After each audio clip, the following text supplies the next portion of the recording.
um, navigate through. And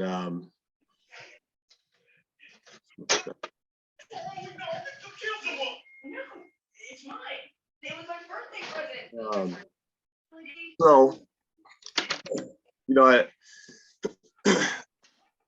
I love the process of coaching and you know, this notion of strength training and how we look at things and you know, it's interesting over the years as we go through just how everybody talks about things. And I'm kind of in a situation now where I don't have full-time assistants. I have graduate assistants. So I always get young coaches that are in their first couple of years of coaching.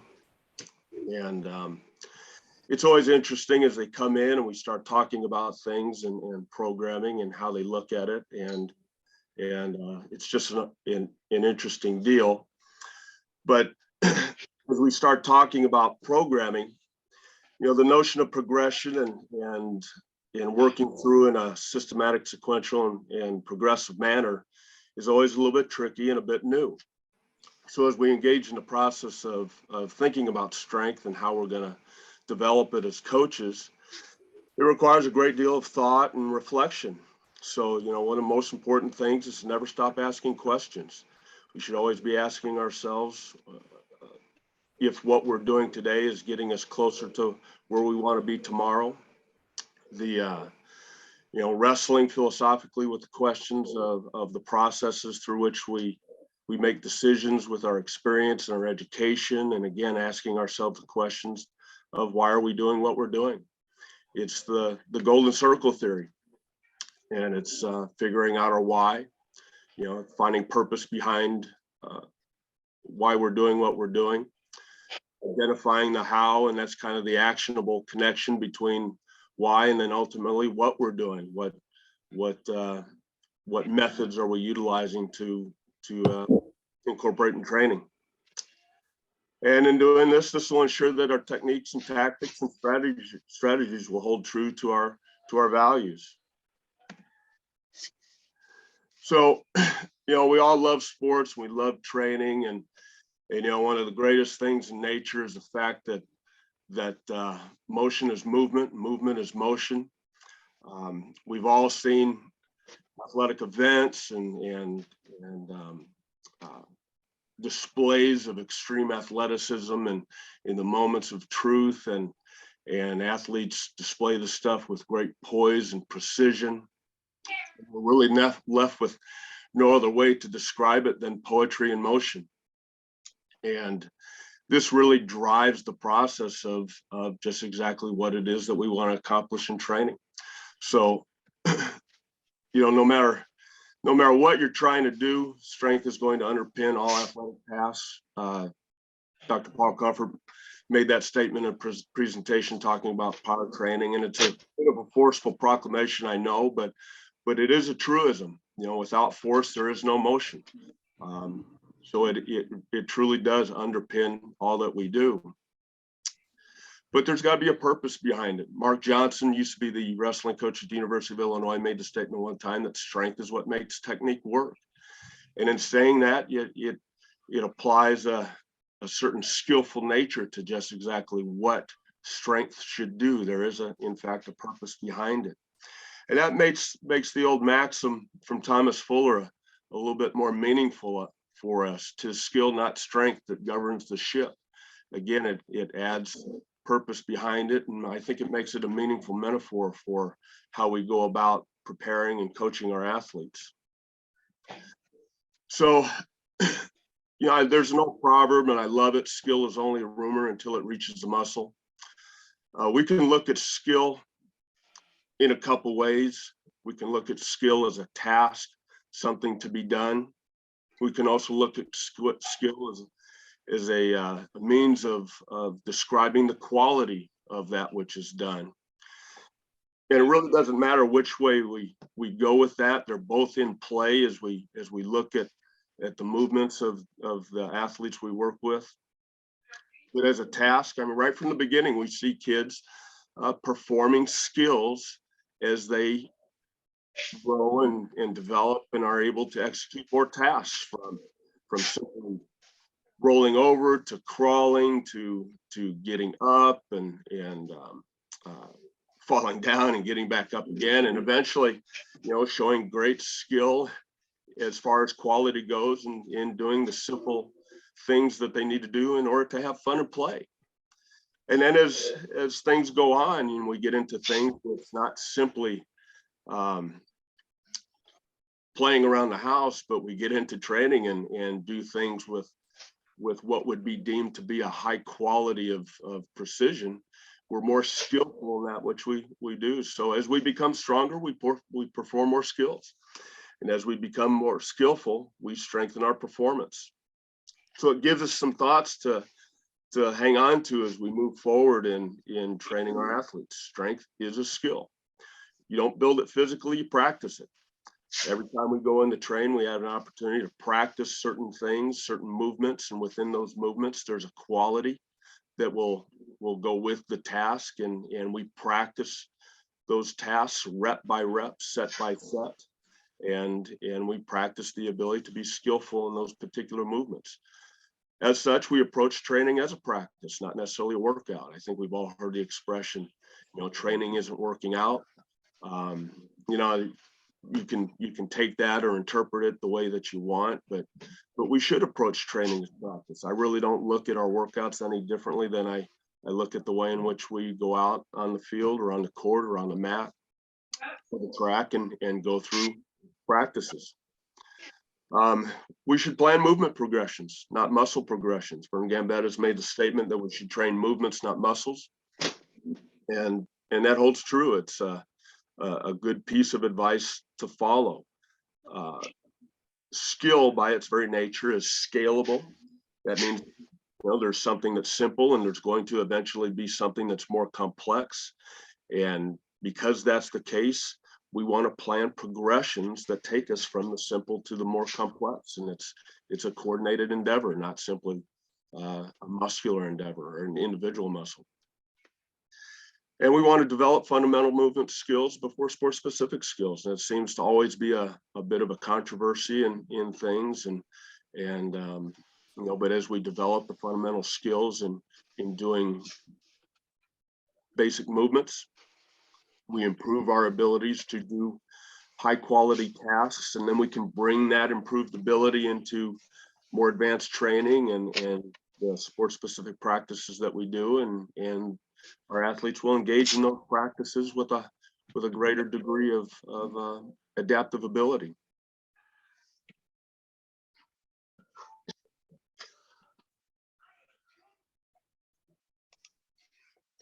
And there we go.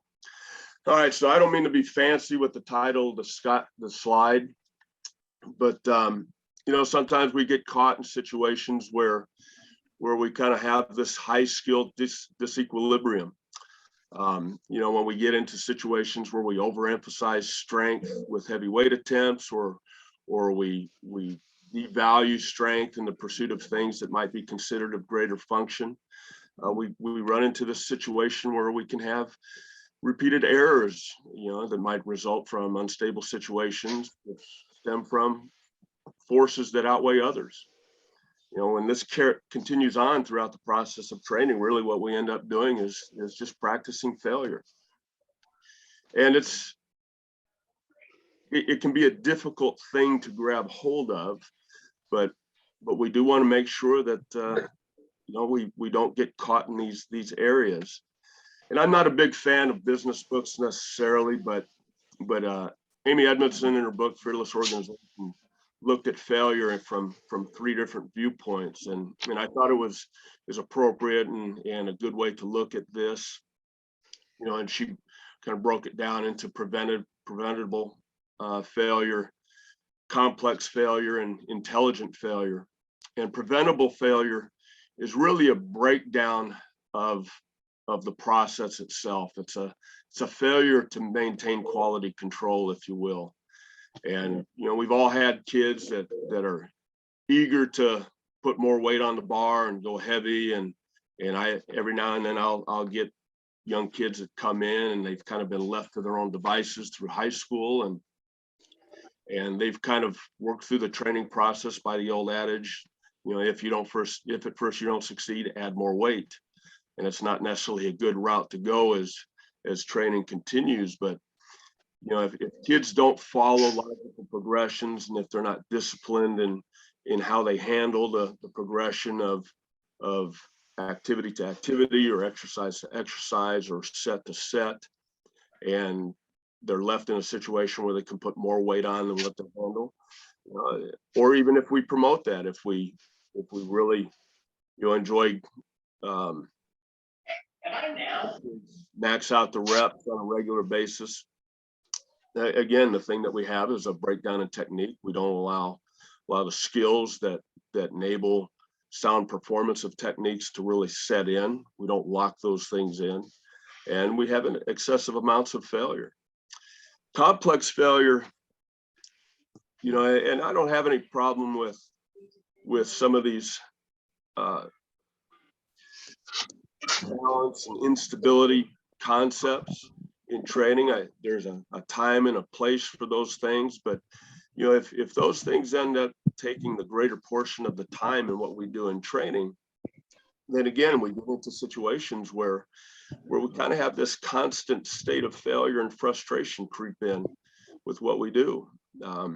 I've seen kids where they work through rehabilitation programs and they'll do some instability type training, and they'll be told, we're not going to move on until there's no movement, there's no sway in what you're doing, and yet you're on this unstable surface. And I'm not so sure if that's really a logical way to base progression in that situation.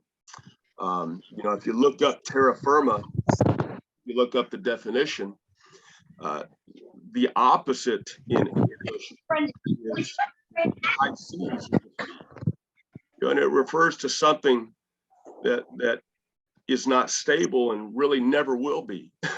The sea will never be solid ground, and to think that we're going to have solid footing on the high seas is really not a realistic expectation.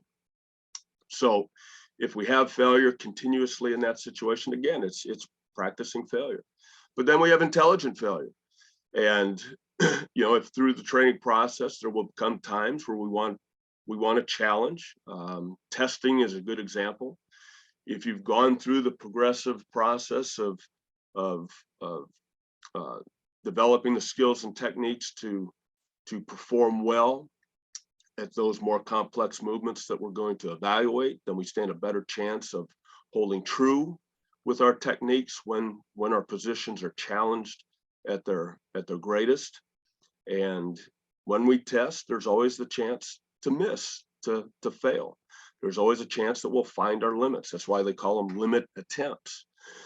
But in that situation, it's part of the planned process, and I don't think there's anything wrong with that. And I think there's a great deal of value to moving in the direction of eventually evaluating our ability to maintain good technique as it's challenged with heavier weight. And when we achieve failure in that situation, because it's a very infrequent occurrence, it's not a failure that creeps into our daily practice. So let me kind of continue with the fancy slide title, low skill equilibrium. It's not my intention to offend anybody. I don't have any problem with these drills.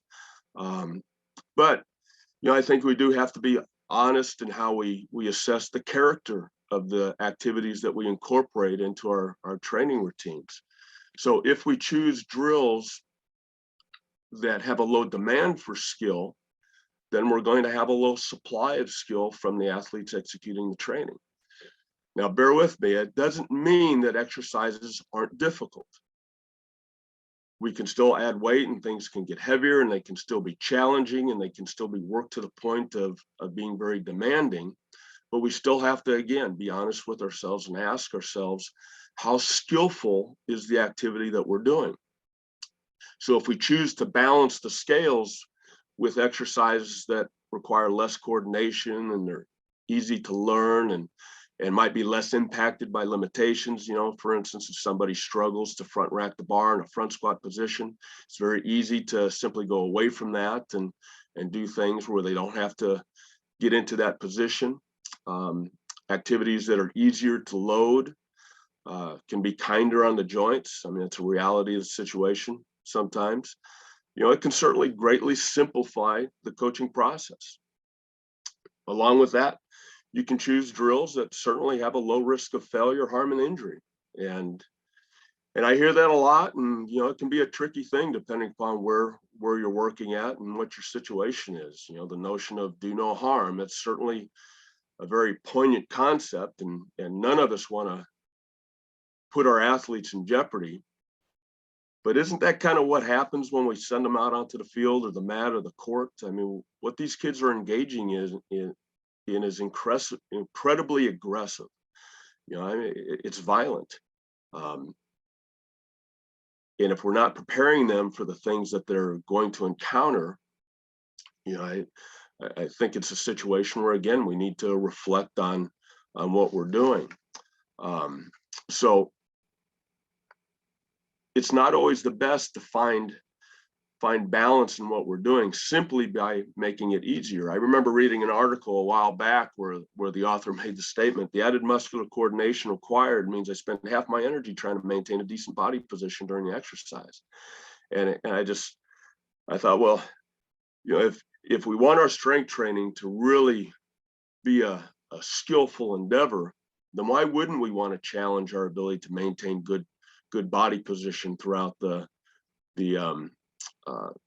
performance of an activity? Why wouldn't we want to challenge that situation through the speed and the load and challenge our skills in that manner?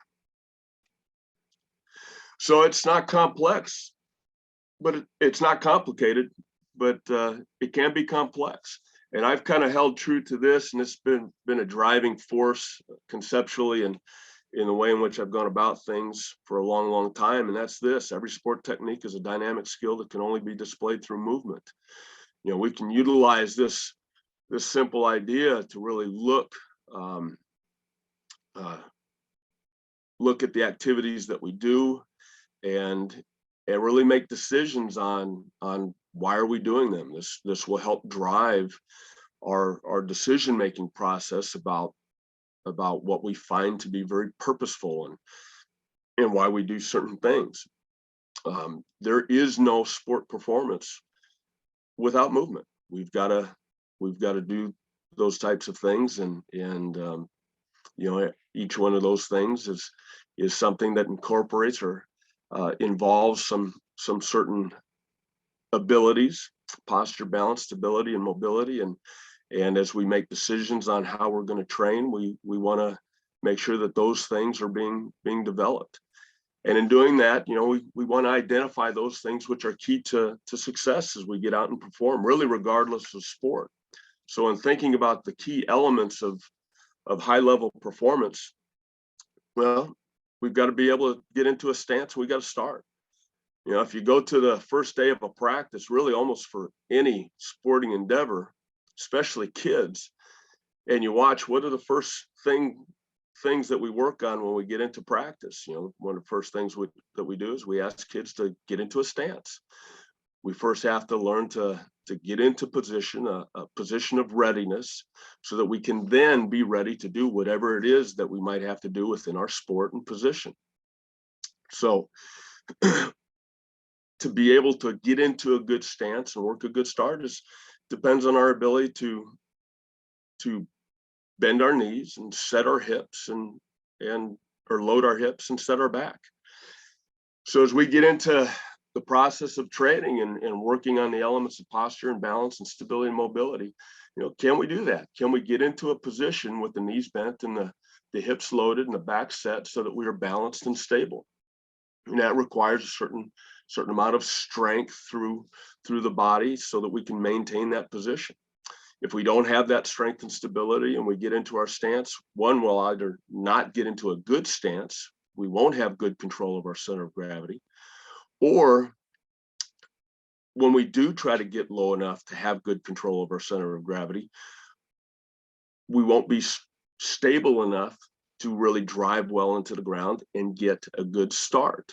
So ultimately, we don't take a powerful first step, or even worse, we take a false step. So our ability to be strong and stable in our stance is critical to getting a good start. So I love the concept of Tommy Kono's principle of core radiance, the concept of Tommy Kono's seat of core power.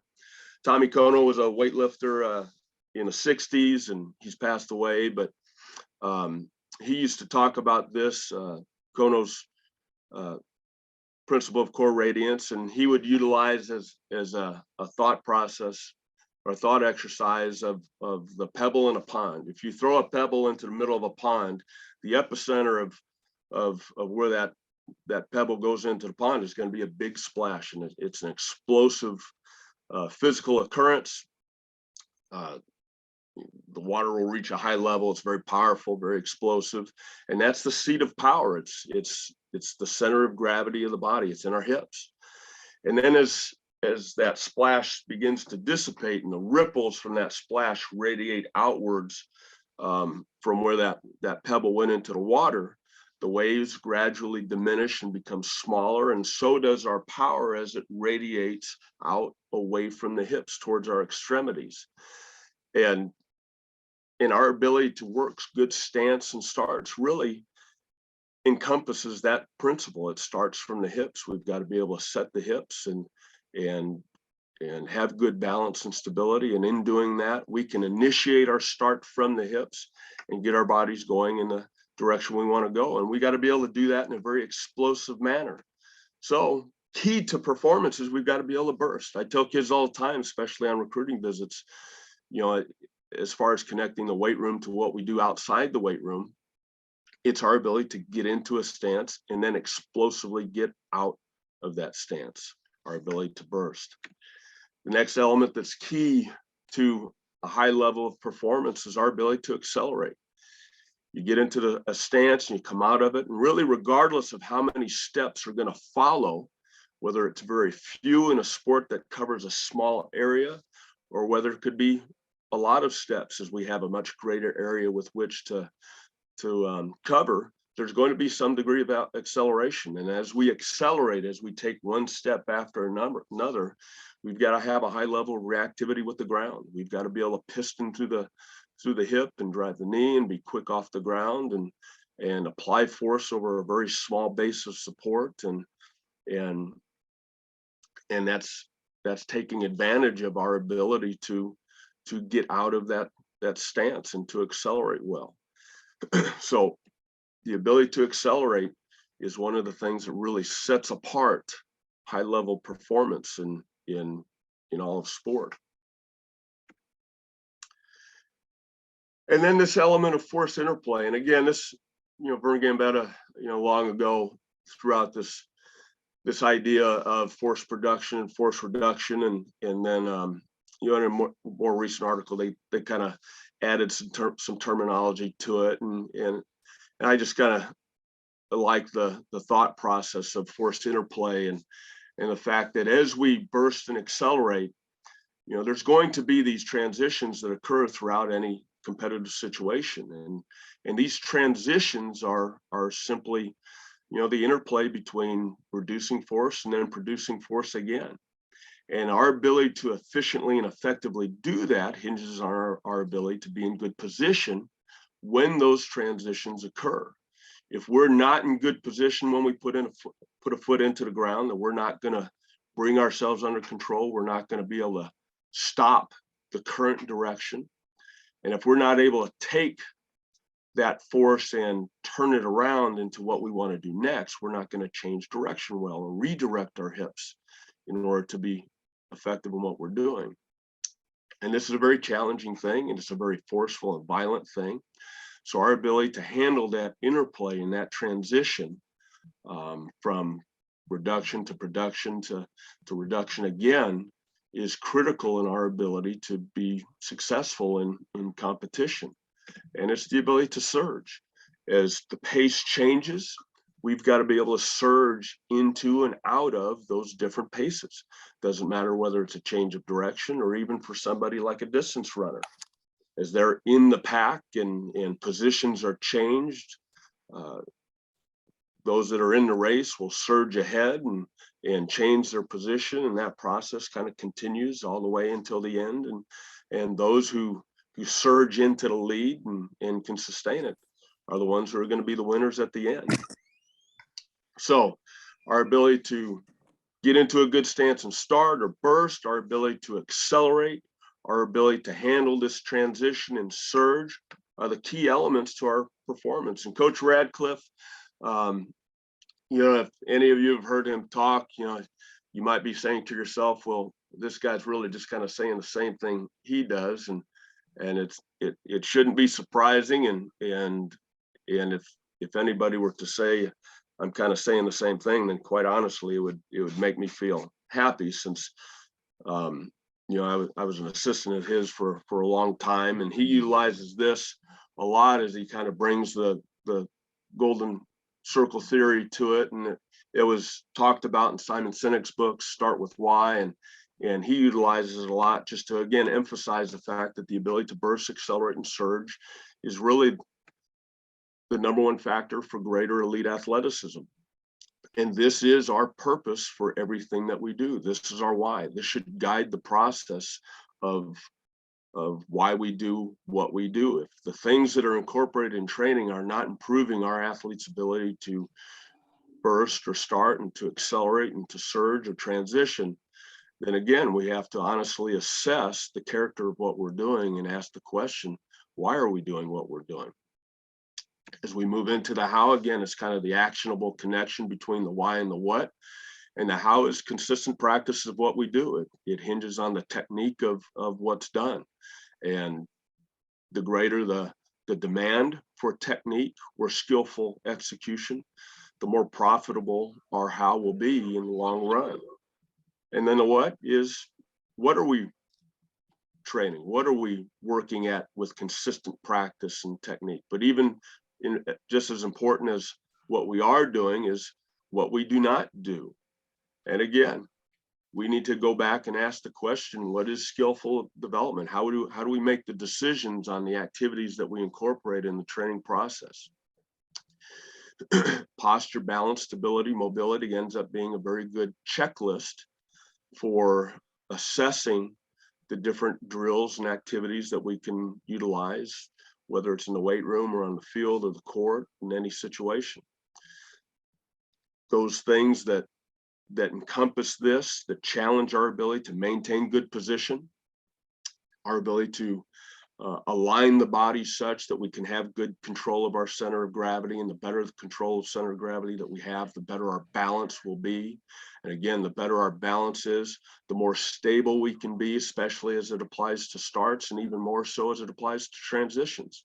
Our ability to be stable dynamically on a small base of support when we're moving is critical.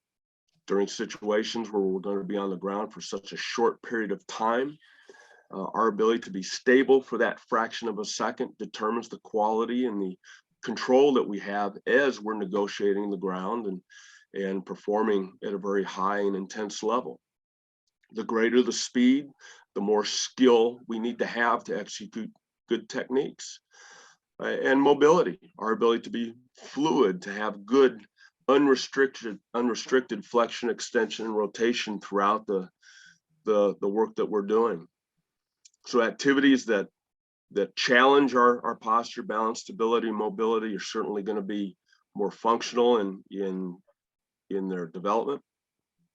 As load and speed increases, it requires our skill to be more truthful. We have to be more skillful to maintain these abilities when the demand is higher.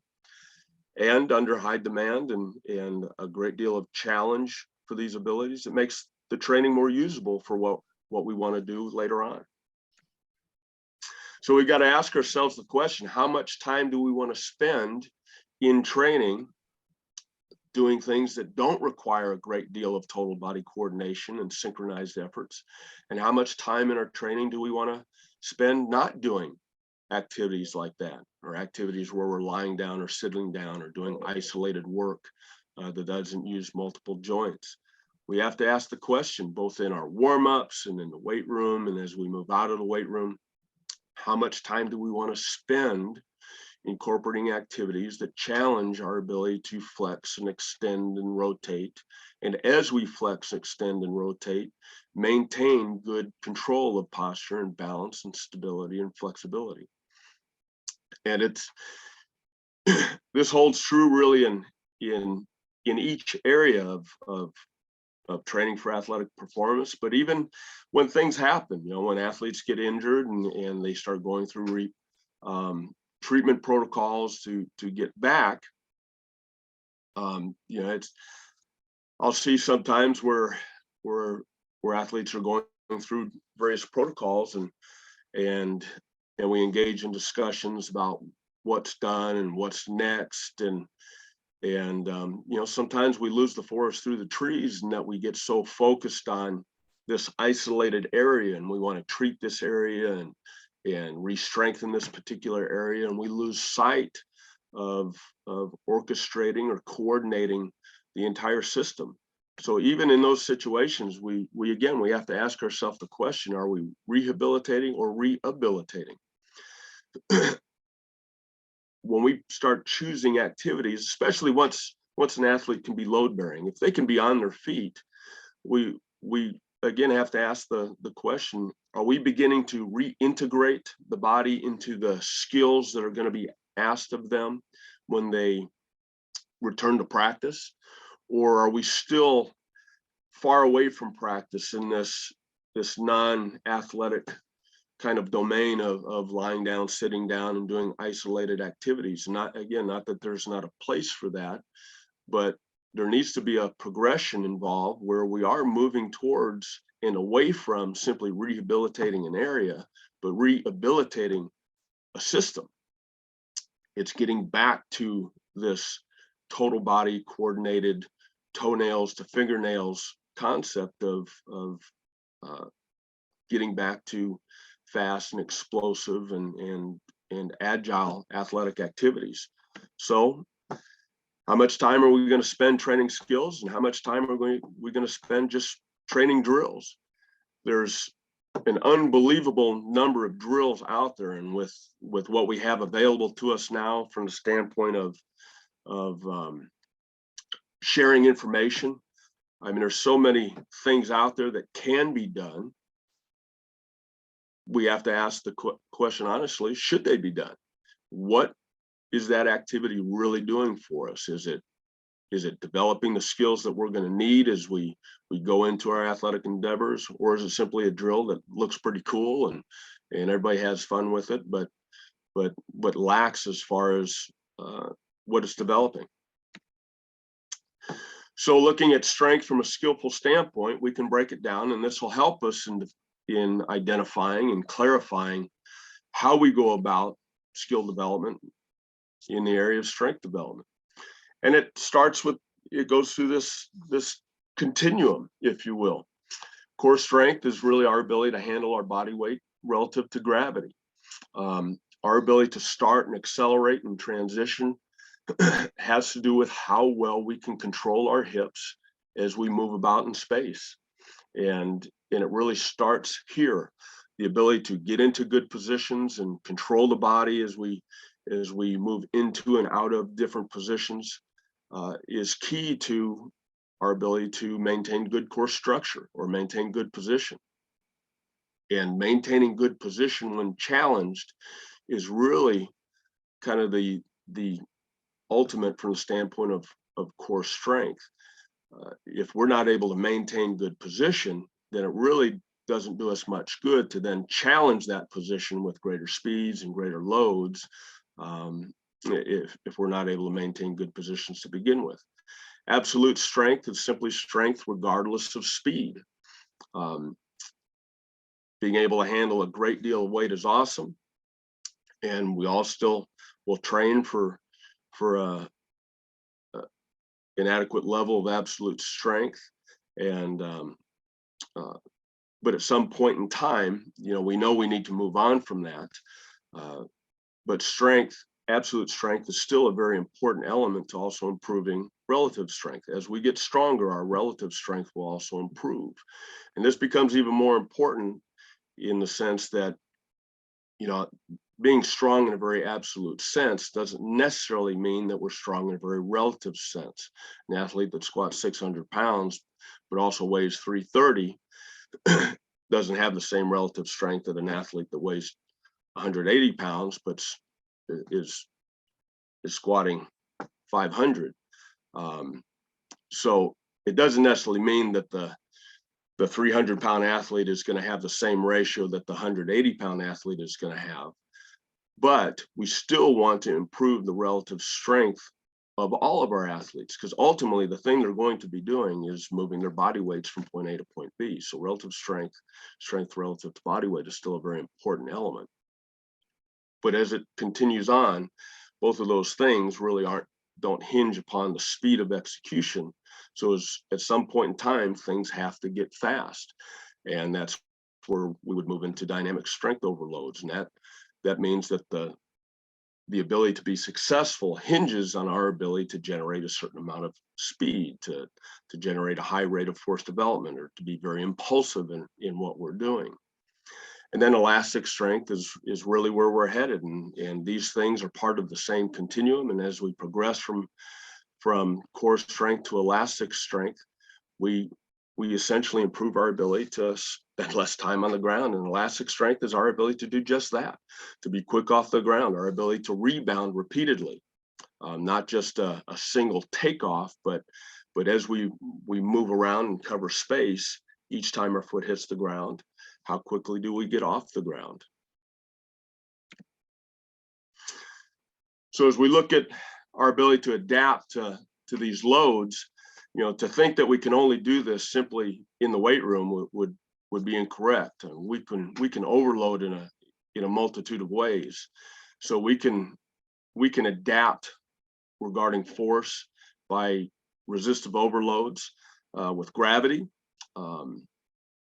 body weight activities, inclines, stairs, external loads, barbells, dumbbells. All of these things increase our resistive load and afford us the opportunity to develop strength adaptations and move in that direction.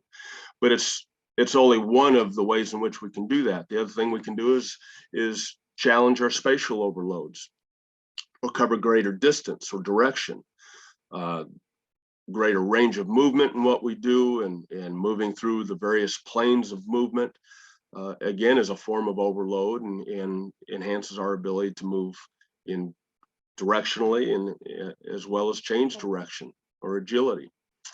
But then also time or temporal overloads. And this is just our ability to raise our operating rate, the speed with which we're moving, the synchronization of the body to move fast and explosively.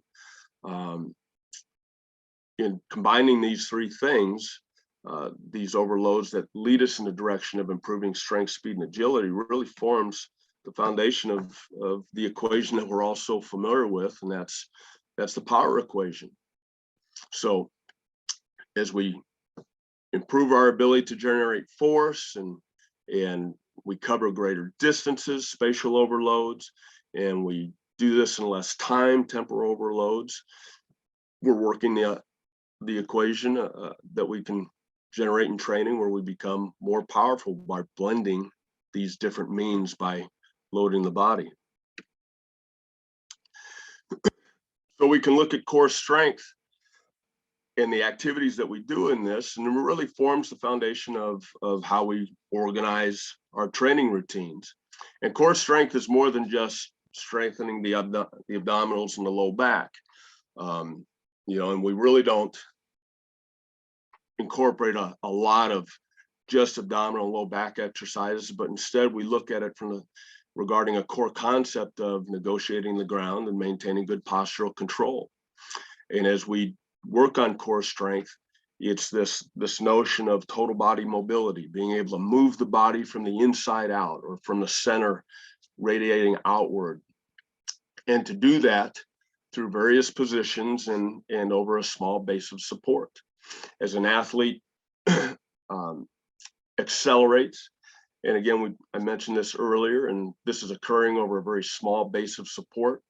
Her foot's not occupying a great amount of space on the court, and it's only going to be there for a fraction of a second.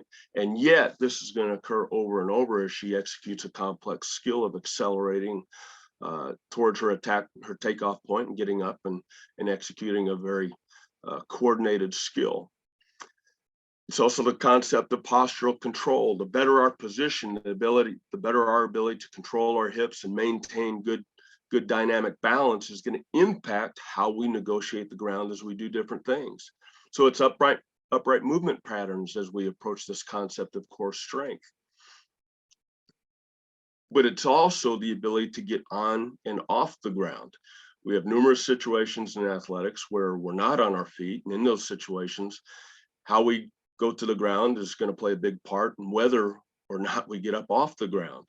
So our ability to maintain good control of our riding and tilting reflexes plays a big part in our ability to handle the body going to the ground in a multitude of ways, and riding ourselves, controlling our hips such that we can contact the ground in a manner that dissipates forces and gather ourselves and get ourselves on our feet again.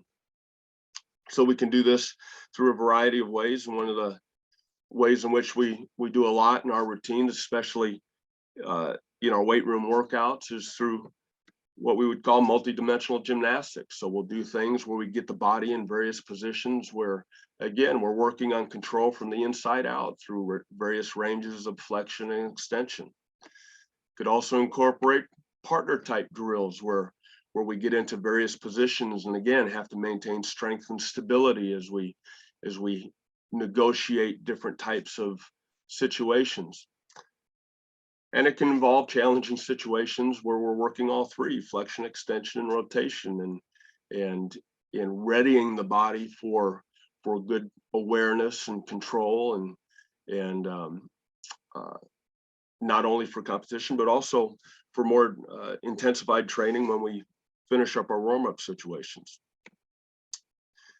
As we get into absolute and relative strength, as I said, those two things are related. So as we get stronger in an absolute sense, we also improve our relative strength.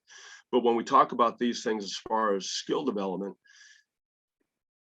it's real easy to jump in, and I get kids all the time. I'm sure many of you as well. I'll get kids in here as freshmen and they'll say, "Coach, I squat 500 pounds. And I'll say, "Well, that's great, but let me see you do this." And I'll see all kinds of struggles as we go into that situation. So when we look at developing absolute and relative strength, it's more than simply the quality of strength, but it's the skill with which we execute the movements. And the movements are only challenged as the load goes up. So the skill is the ability to flex and extend. The ability is to be able to handle the change of direction in a deep hip position, the ability to rotate the hips. And if we take that opportunity away, or if we don't prepare our athletes to handle that in these situations, then we're missing out on a key skill element that we're going to have our athletes find in highly competitive situations. So working to squatting where we have a very low hip position or where the hips rotate is a skill that strengthens and solidifies our ability to maintain good positions and make good transitions as we go. And it's a progression. As we progress from back squatting, or as we progress from overhead squatting to front squatting to back squatting, we're developing the skills to maintain good position so that as the loads go up, we've strengthened or locked in our ability to maintain good position throughout and through greater challenges. And then we can add greater function as we go from 2 feet to 1 foot, whether it's step ups or single leg squatting or lunging. And it also brings into the picture a greater challenge for our relative strength as we go from 2 feet to 1 foot. Dynamic and elastic strength, we begin to move in the direction of those activities that require total body synchronized high rate of force development activities. So the Olympic lifts and plyometrics, working these activities where we can get into good, strong, stable positions that allow us to then accelerate out of those positions. And the clean and the snatch and the jerk afford us an opportunity to do that. And if we follow the progressions in doing that, it allows us a great opportunity to work the skills associated with those coordinated efforts in doing that. Same thing with plyometrics. As we progress through the sequences of single response takeoffs, where we reset to pausing on each landing to check our position when we contact the ground, to then getting off the ground as rapidly or quickly as we can in a successive manner, continues to add function to what we do and capitalizes on the fact that we've generated greater absolute and relative strength and dynamic strength, and really puts it into play in the elastic manner in which we typically see in competition. So, there's a great deal of evaluation that goes on, and what we do continues to evolve, and I think we celebrate the wisdom that the modern day wisdom that we have with everything that we can track and see. But sometimes I kind of wonder if we're really more, rather than celebrating our modern wisdom, are we really just celebrating our modern technology? And are we really enhancing our wisdom in what we have available to us to see? It gives us great information, and I'm not knocking that, but whether we're looking at things and we're able to classify things, or we can even apply the methods to the certain classification from an adaptation standpoint, it still goes back to teaching, and it still goes back to skill progressions. And modern wisdom is really based on ancient roots. And Vittori's speed continuum has really been around for a long time. Carlo Vittori was a sprinter, an Olympic sprinter in the 50s, and became a practitioner and scientist. And and what we see now, really, we saw back then. The only difference was when we put this stuff out, or when it went out originally, you can kind of see how it really just, it correlates the activities and the point in a very fast, powerful endeavor, the 100 meters, and it correlates the activities with the segment of the race and how we want to get better at our starts and our accelerations and our speed. But all of these things simply represent a different skill set that we then go in and we introduce. We introduce it by teaching it, and then our athletes train it, and we critique it and give them feedback, and it becomes that process of teaching and learning and progression. So, I do think we have to be cautious that we don't let the technology exceed our teaching.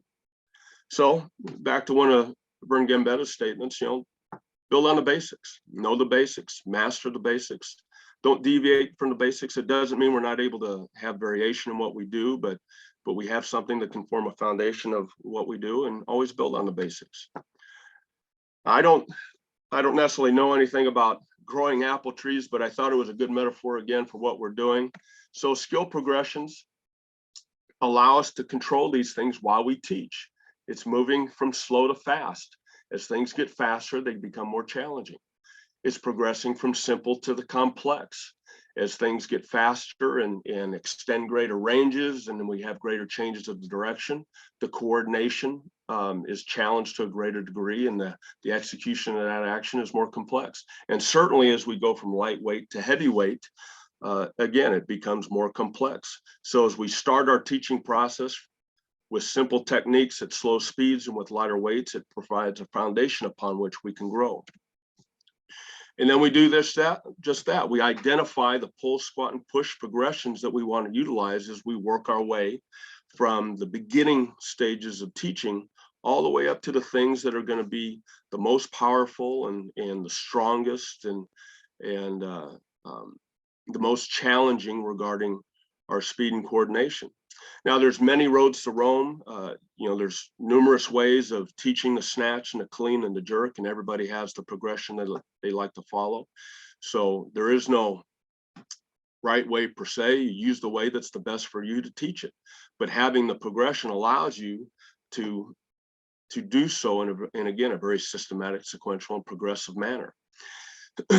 And as we do that, it allows us the opportunity to not only enhance our ability to be explosive, but it also enhances our ability to be more efficient in what we do. So as we progress in those things, it allows us to engage in more complex and combination training that makes our training more efficient, and even takes advantage of greater potentiation effects as we go through the process, as we begin combining different activities and seek higher levels of explosive efforts.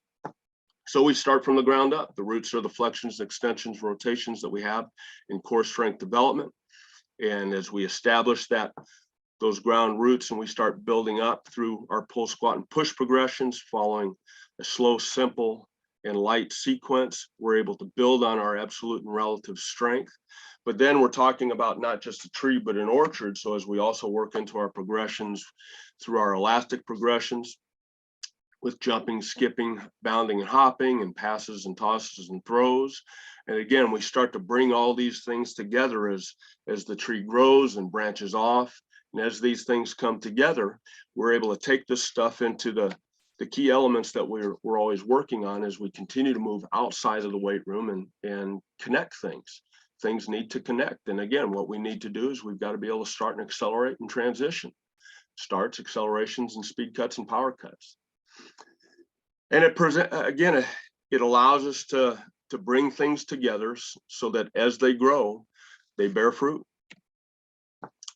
And in this, it also allows us to control the loading of what we do, or to handle the different stress cycles.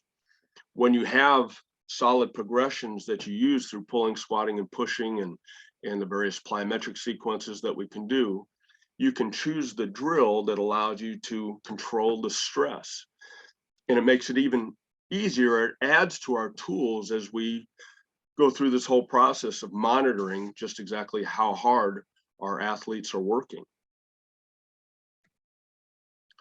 And then you just put it into play, and you establish a time period, and we try to keep our workouts relatively short and sweet. And we'll spend about 8 to 12 minutes warming up, where we go through our general warm up and some type of rehearsal for what we're doing, whether it's in the weight room or out of the weight room. We try to keep it simple. So especially for those of you coaches who are in a high school setting, it's very easy to just take one pull, one squat, and one push, and that ends up being the main part of what you're doing. Or if you're outside the weight room and you have the main thing that you're working on, whether it's doing some hills or some sled towing or partner towing, or whether it's just conditioning, whether it's some intervals, intensive or extensive, that ends up being the main part of what you're doing. And then a transitional period where you just, do some things to assist in mobility, or to transition from the workout to what's going to occur next, whether it's going into a practice or recovery and cooling down. So, if you have a format like that and you just fill in the spaces with the activities, it becomes a very easy and simple way of writing out your workouts. I know we're about 5 minutes away from finishing up, so I'll stop there. And again, I thank you for your attention. And if there were any questions, I would say go ahead, and I do my best to answer.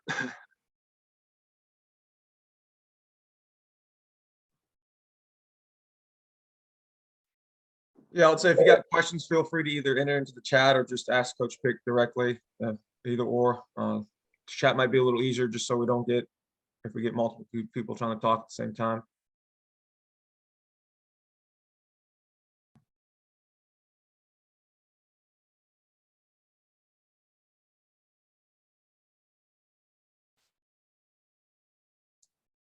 Coach, I like what you had to say. Some of the things you were addressing, especially to the younger coaches. I think that's awesome way you have put that together and presented. I know Coach Ratcliffe, he's been doing it a long time. Yeah. Uh, what's your philosophy though on specificity? And I mean, all your coaches now want to be sports specific, sports specific, sports specific. I mean, what's your take on that? Well, you can progress in your training from general to special to specific work, but even the most specific work in the weight room, and you probably heard people say this before, even the most specific stuff is still going to be somewhat generalized, because lifting is lifting. It's not sport practice. However, we can address the needs of specific positions. I'll give you a good example. Football is an easy way to look at this. As we progress through the training year and we get closer. So for instance, our summer training phase, which is essentially preseason, you have some positions that are going to be engaged with an opponent longer than others. They're going to be on both feet, fighting with their hands, again, engaged. And you can do a little bit more work where you're on 2 feet in somewhat of a squared stance, like squatting. Mm-hmm. Other positions are not going to be engaged quite as long, and they're playing in space, and it's more of that alternating sequence as they cover space. They're running around, so it's more single leg work. It's more lunging, stepping up, and single leg squatting. Well, I guess where I'm going with the question is because being specific, we get away from other in position work and so forth, so on. Most of your injuries now are overuse injuries. Mm-hmm. For moving repetitively in the same plane or same angle, same motion, and and now it's year round. You never get away from it. I mean, if a kid's in football, I mean, he gets what a month of 3 weeks in May off. If you're in around here, I mean, we keep volleyball all year long and everything else. I mean, so it doesn't matter what sport you are. But I mean, I was just wondering what your thought was with it in relation to overtraining, overuse injuries, being specific all the time. Well, it's a big thing. If pertaining to sport practice, some of these kids they're playing a sport all year round, and the worst thing certainly is to be playing the same sport all year round. I mean, it's the highest level of sport specific training in that situation, especially some of these kids where they're traveling and their parents are taking them away. So there's not really a lot of time to do other things, to be a little bit more well-rounded in what they're doing. So that becomes a tough thing. And you do see a lot of that. You see a lot of overuse stuff that stems from repeated efforts that occur in practice. And good examples, like you said, volleyball. If they're doing this year round through the high school season and a club season, and there's not a lot of time for any type of generalized training or total body preparation, and they're just doing the same thing over and over and over again, they tend to wear down and break down. The supreme example of that is cross country of distance runners. I mean, you want to talk about doing something repetitively, and what do we see with a lot of those runners when there's not a lot to support what they're doing?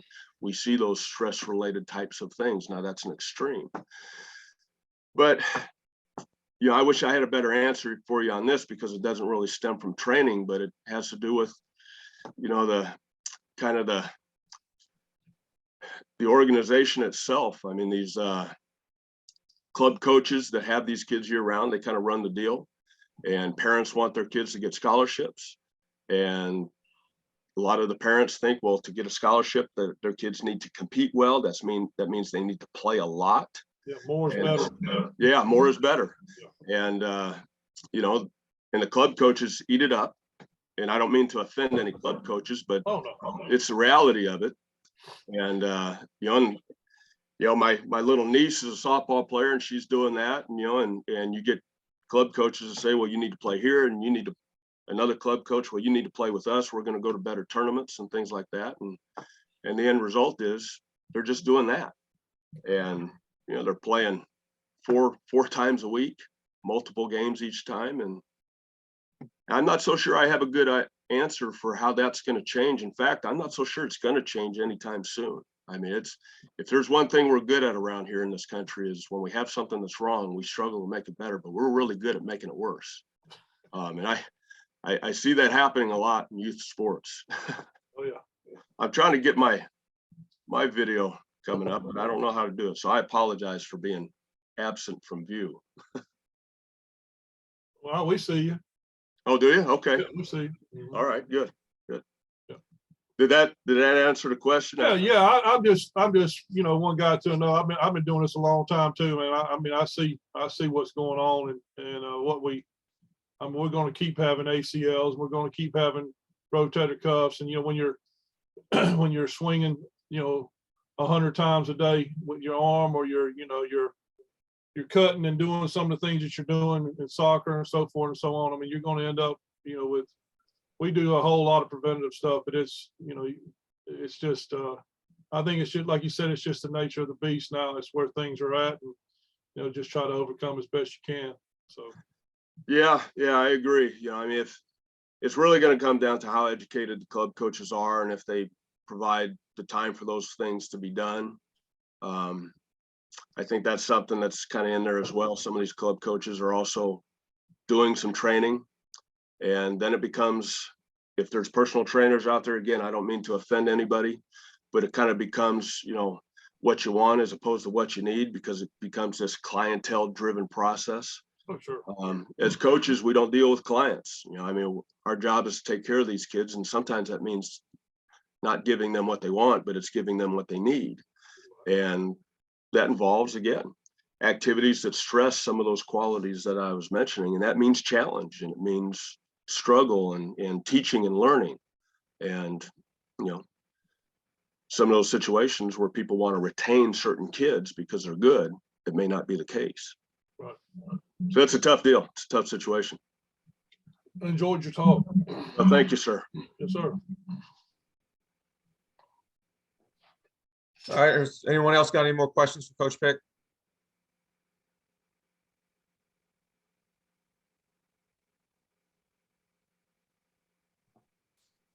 All right, then, Coach Pick, thank you very much. Definitely appreciated you having you. You know how much I love you, so thank you very much for being willing to share your knowledge. And again, I'd highly encourage you, everyone, to reach out to Coach Pick here in the future if you ever want to talk to someone or just learn and increase your knowledge as well. Great man, great mentor. And again, like I said before, I can't speak highly enough of Coach Pick. So thank you, Coach Pick, very much. Well, thank you. I appreciate it. Too kind, but thank you and have a great day, everybody.